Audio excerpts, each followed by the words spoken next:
Okay, so Noah's Ark and the Law of the Sea. What in the world do those two things have to do with each other? It sounds like the setup for a really weird joke, right? But believe it or not, the connection is very real, and it actually helped shape the very laws that govern our world today. So let's unravel this. I mean, we all basically know the story of Noah's Ark. The Great Flood, the animals marching two by two, the rainbow at the end. It's one of those foundational stories many of us heard growing up, a classic tale of destruction and a fresh start. On the surface, it seems pretty straightforward. But here's the twist. Did you know that this ancient story became a key piece of evidence in a massive legal and philosophical battle? A battle back in the 17th century to decide if countries could own the seas or if the oceans belonged to everyone. And the answer, weirdly enough, is hidden right there in the text. To understand how this is even possible, we have to go back to the story we think we know so well.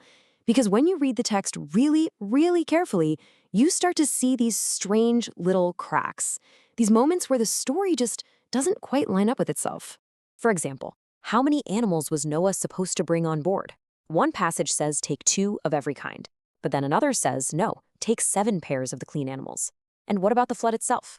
Was it 40 days of rain, or did the water gush for 150 days from these cosmic fountains of the deep? These aren't just minor details, they're fundamental contradictions. So what's going on here? Well, for centuries now, scholars have put forward this fascinating theory. The story of Noah isn't one single account. It's actually 2 separate, older flood stories that have been masterfully woven together by a later editor into the single narrative we have today. This is all part of a larger idea known as the documentary hypothesis. And you can really see the 2 distinct voices when you look for them. One, called the J source, is a fantastic storyteller. The writing is vivid, God is portrayed as very personal, and the focus is on the drama of it all. The other source, known as P, or the priestly source, reads more like a legal document. It's technical, obsessed with rules and dates and covenants, and God is much more distant and transcendent. All those contradictions we just saw, they come from these 2 different authors. A good way to picture it is like a braided rope. A really skilled editor took these 2 independent strands and wove them together so tightly that for thousands of years, most people never even noticed the seams. Today, scholars will literally color code the text, as this quote suggests, just to visually pull them apart. And this new critical way of reading ancient texts, it wasn't just some academic exercise. It was about to have huge real-world consequences. So how in the world do we get from biblical analysis to the law of the sea? The link is this revolutionary intellectual movement that popped up in the 16th and 17th centuries. Europe was in turmoil, and thinkers were desperately looking for new ways to structure society, law, and government. They called it political Hebrewism.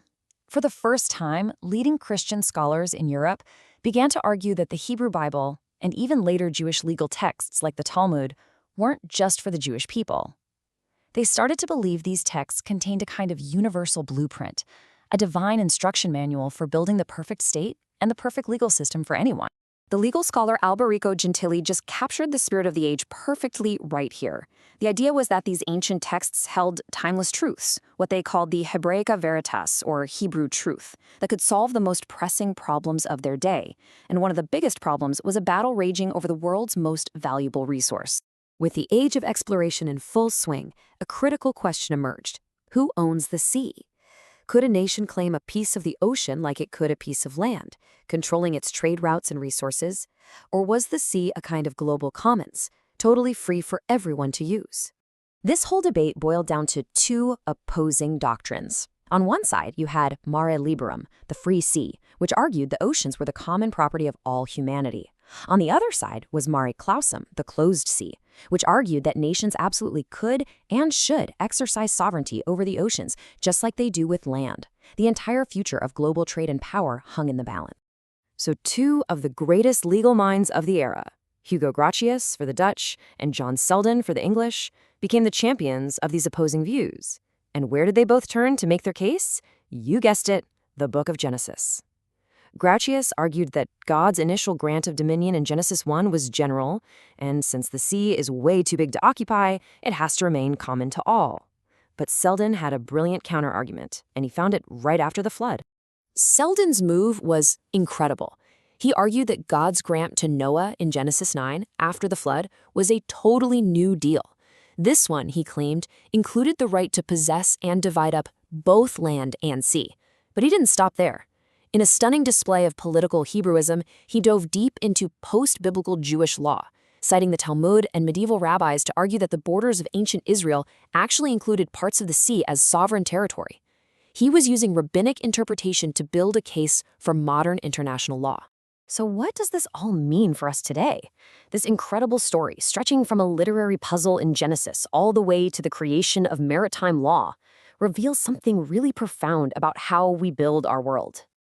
Ultimately, this whole thing shows us that the stories we tell ourselves about the past have immense power. A close reading of Noah's Ark revealed it wasn't one story, but two. That kind of critical thinking was part of a movement that saw ancient texts as a guide for the modern world, and the interpretation of a single verse about God's grant to Noah was then used to justify legal claims over all the world's oceans, laying the groundwork for international law as we know it today. It really makes you wonder, doesn't it?